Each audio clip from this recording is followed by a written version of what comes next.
So hey guys, what's up? In this video, I'm going to show you how to check warranty in Redmi 14C device. You guys have to do just go to dialer and then star hash 06 hash so that we have a IMEI number. All you guys have to do just copy one IMEI number and go to the Google. Now just write MI warranty check.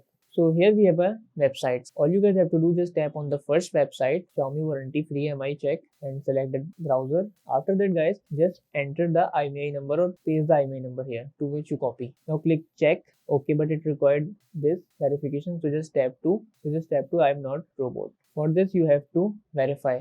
Then click verify. As you see, it's now verify. I'm now click to I'm not a robot. Now scroll down guys. As you see, my MI activation is locked because my warranty is not start yet, and it will be start tomorrow by the way, because I just insert the SIM today. So it will take 24 hours by the way. That's how we can check the warranty in Redmi 14C device. So that's it about the video. If this video helped you guys, kindly like the video and follow us for more tips and tricks. See you guys in the next video. Take care.